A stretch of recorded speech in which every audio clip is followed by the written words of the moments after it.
Hello दोस्तों, स्वागत है आप सभी का 10 मिनट शो में।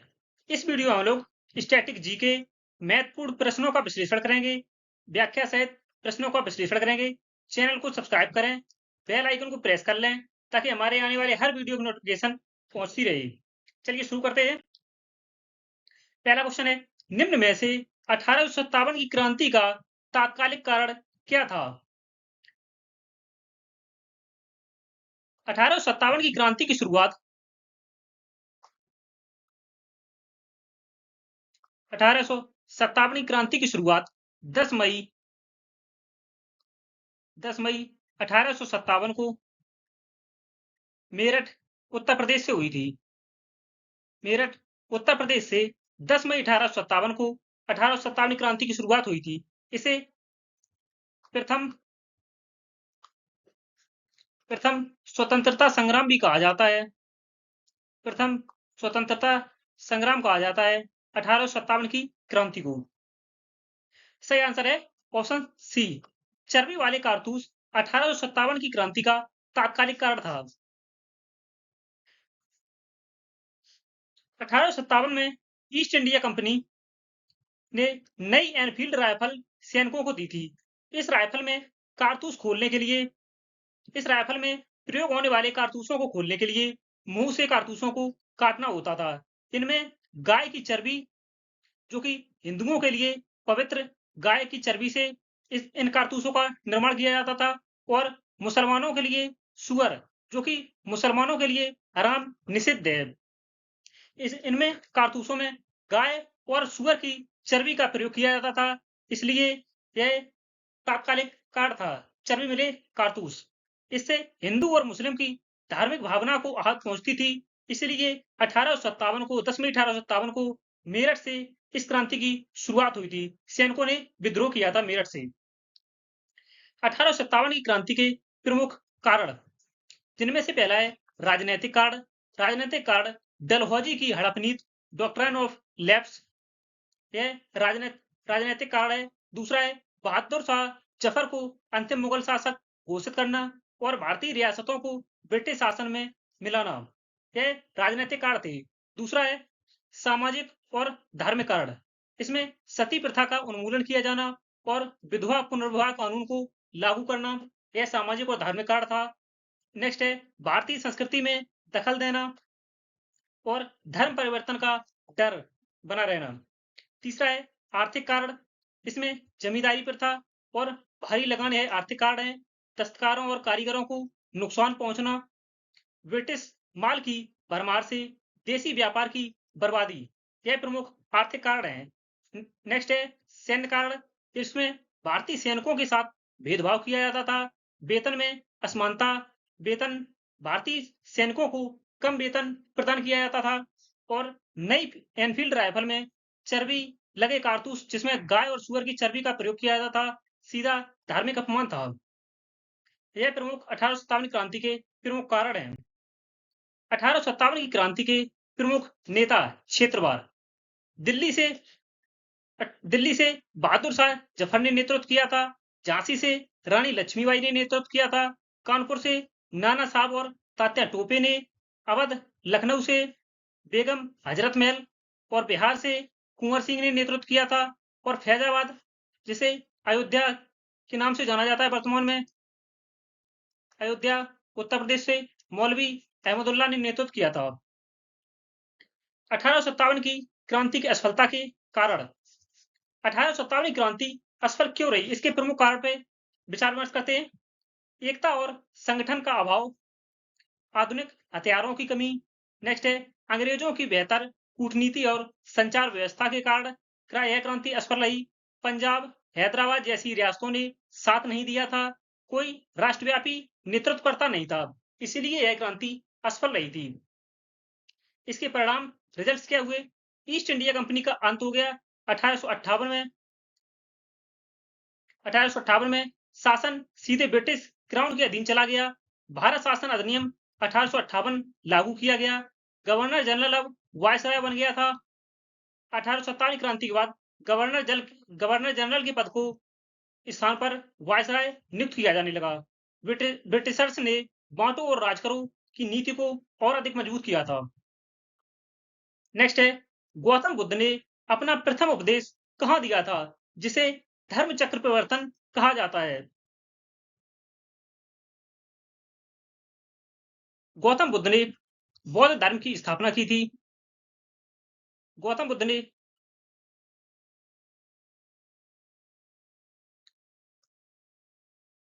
बौद्ध धर्म बौद्ध धर्म की स्थापना गौतम बुद्ध ने की थी। गौतम बुद्ध ने की थी। गौतम बुद्ध का जन्म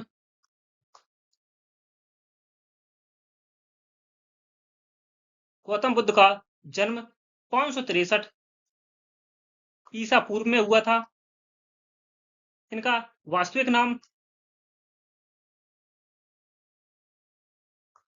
नाम सिद्धार्थ था।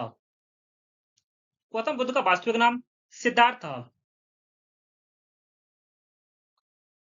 बौद्ध धर्म के संस्थापक गौतम बुद्ध का जीवन 4 प्रमुख स्थलों से जुड़ा है। बौद्ध तीर्थों के 4 प्रमुख स्थल निम्न प्रकार हैं, जिनमें से पहला है जन्म। गौतम बुद्ध का जन्म लुम्बिनी में हुआ था, जो कि वर्तमान नेपाल में है। लुम्बिनी में। ज्ञान प्राप्ति गौतम बुद्ध को बोध गया में हुई थी। बोध गया बिहार में। और यह निरंजना या फल्गु नदी के तट पर हुई थी। ज्ञान की प्राप्ति निरंजना या फल्गु नदी के तट पर पीपल के वृक्ष के नीचे इन्हें ज्ञान की प्राप्ति हुई थी। गौतम बुद्ध ने अपना प्रथम उपदेश सारनाथ में दिया था, जो कि उत्तर प्रदेश में स्थित है। और महापरिनिर्वाण गौतम बुद्ध की मृत्यु कुशीनगर में हुई थी। कुशीनगर उत्तर प्रदेश में। धर्म चक्र परिवर्तन। बुद्ध ने ज्ञान प्राप्ति के बाद अपना प्रथम उपदेश सारनाथ ऋषि पत्तनम के मृगदाव में दिया था, जो कि अपने 5 पूर्व साथी भिक्षुओं को प्रथम उपदेश दिया था। इसे ही धर्म चक्र परिवर्तन कहा जाता है। गौतम बुद्ध के प्रथम उपदेश को धर्म चक्र परिवर्तन, turning of the wheel of dharma कहा जाता है। यह उपदेश मध्यम वर्ग, मिडिल पाथ, 4R सत्य, 4 नोबल ट्रुथ, अष्टांगिक मार्ग, 8 फुल पाथ पर आधारित था, जो कि 4R सत्य निम्न है। पहला है दुख, दूसरा है दुख का कारण, तीसरा है दुख का निवारण संभव है, और चौथा है दुख से मुक्ति का मार्ग। यह 4 प्रमुख आर्य सत्य हैं। बात करते हैं अष्टांगिक मार्ग की, जो कि है बुद्ध ने मोक्ष प्राप्ति के 8 मार्ग बताए थे, जिनमें से पहला है सम्यक दृष्टि, सम्यक संकल्प, सम्यक वाक, सम्यक कर्म, सम्यक आजीविका, सम्यक प्रयास, सम्यक स्मृति और सम्यक समाधि। नेक्स्ट है महायान और हीनयान संप्रदायों का विभाजन किस बौद्ध संगीति में हुआ था? बौद्ध धर्म में 4 प्रमुख संगीतियों का आयोजन किया गया था। बौद्ध संगीतियों का आयोजन किया गया था, जिनमें से महायान और हीनयान संप्रदायों का विभाजन किस बौद्ध संगीति में हुआ था? इसका आंसर है ऑप्शन डी। चौथी बौद्ध संगीति में हीनयान और महायान 2 संप्रदायों में बौद्ध धर्म का विभाजन हो गया था। चौथी बौद्ध संगीति यह कनिष्क के शासनकाल में कुंडलवन कश्मीर में आयोजित की गई थी। बौद्ध धर्म के 2 प्रमुख संप्रदायों का निर्माण हुआ था चौथी बौद्ध संगीति में, हीनयान और महायान। वसुमित्र चौथी बौद्ध संगीति के अध्यक्ष थे और अश्वघोष इनके सहायक थे या उपाध्यक्ष। सहायक या उपाध्यक्ष थे अश्वघोष, अध्यक्ष थे वसुमित्र। बात करते हैं 4 प्रमुख बौद्ध संगीति और बुद्धिस्ट काउंसिल की। पहली बौद्ध संगीति 483 ईसा पूर्व में बुद्ध के निर्माण के बाद संपन्न की गई थी। यह राजगीर में आयोजित की गई थी, जिसके अध्यक्ष थे उपाली। इन्होंने विनय पिटक की रचना की थी। यह प्रथम बौद्ध संगीति अजातशत्रु के शासनकाल में हुई थी, जो कि मगध के शासक थे। गौतम बुद्ध के प्रिय शिष्य थे आनंद, जिन्होंने शुद्ध पिटक की रचना की थी। शुद्ध पिटक में बुद्ध के उपदेशों का संग्रह है। दूसरी बौद्ध संगीति 383 ईसा पूर्व में वैशाली में आयोजित की गई थी। इसके अध्यक्ष थे सबा कामी। और यह काला अशोक के शासनकाल में आयोजित की गई थी। द्वितीय बौद्ध संगीति। अनुशासन में मतभेद।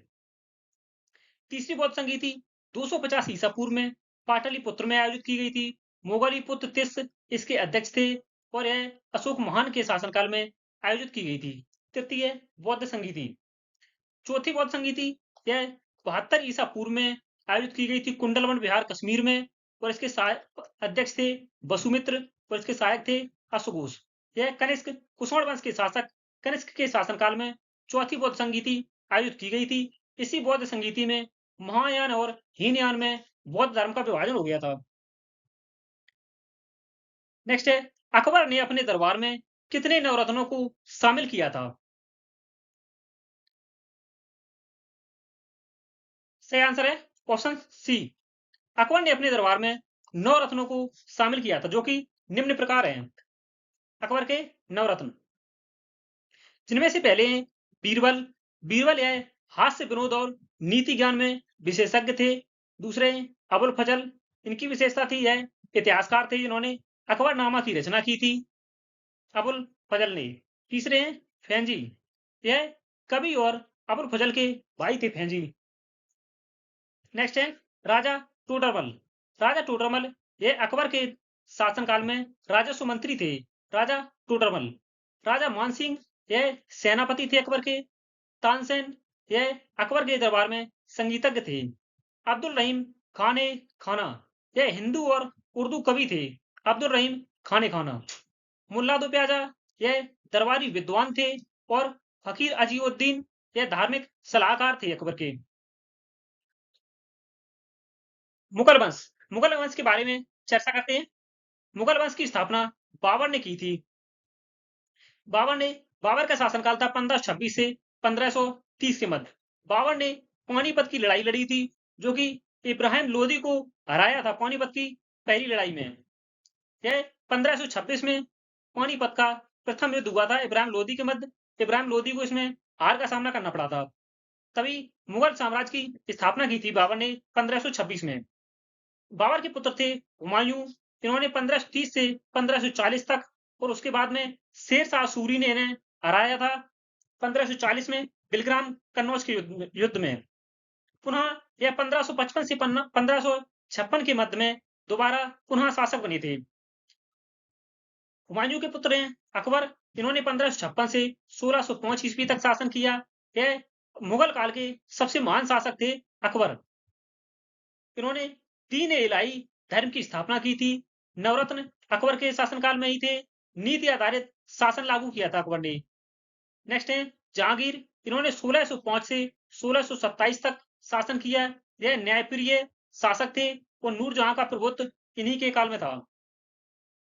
नेक्स्ट है शाहजहां। इन्होंने 1628 से 1658 के मध्य शासन किया था। शाहजहां के समय में स्थापत्य कला का उत्कर्ष हुआ था। इन्होंने ताजमहल, लाल किला और मोती मस्जिद का निर्माण करवाया था। अंतिम शासक है मुगल वंश के औरंगजेब। इन्होंने 1658 से 1707 ईस्वी के मध्य शासन किया था। यह धार्मिक कट्टर दक्कन नीति और मुगल साम्राज्य का पतन शुरू हो गया था औरंगजेब के बाद से। नेक्स्ट है भारतीय संविधान की मसौदा समिति के अध्यक्ष कौन थे? पंडित नेहरू। यह भारतीय संविधान की संघीय संविधान समिति के अध्यक्ष थे। संघीय संविधान समिति के अध्यक्ष थे पंडित जवाहरलाल नेहरू। राजेंद्र प्रसाद ये संविधान सभा के स्थायी अध्यक्ष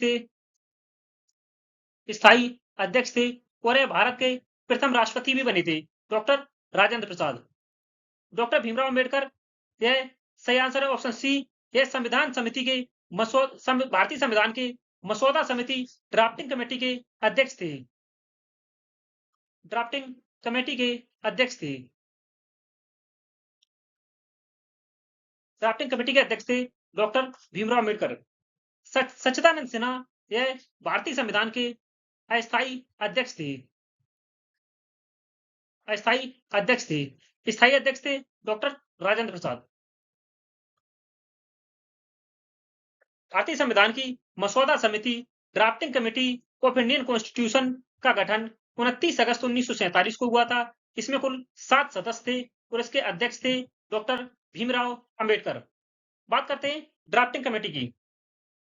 इनमें 7 सदस्य थे। अध्यक्ष थे डॉक्टर भीमराव अंबेडकर, जो कि कानून के विशेषज्ञ, समाज सुधारक और दलितों के अधिकारों के रक्षक थे। दूसरे थे एन गोपाल स्वामी अयंगर, यह पूर्व भारतीय सिविल सेवा अधिकारी थे और प्रशासनिक अनुभव था इन्हें। तीसरे अल्लादी कृष्ण स्वामी अयंगर, यह प्रसिद्ध वकील और कानूनी विशेषज्ञ थे। नेक्स्ट है के एम मुंशी, यह लेखक, वकील और स्वतंत्रता सेनानी थे।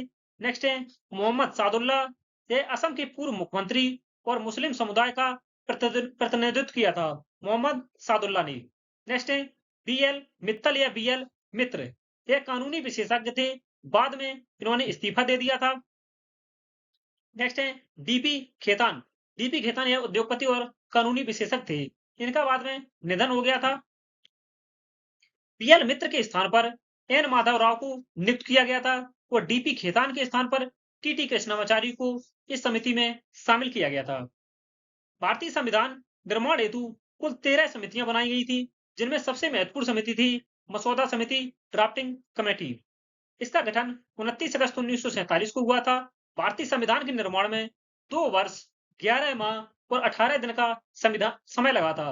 2 वर्ष 11 माह और 18 दिन का समय लगा था भारतीय संविधान के निर्माण में।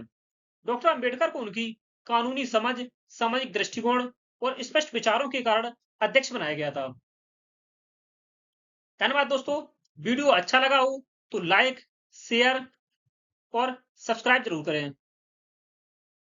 लाइक, शेयर और सब्सक्राइब जरूर करें।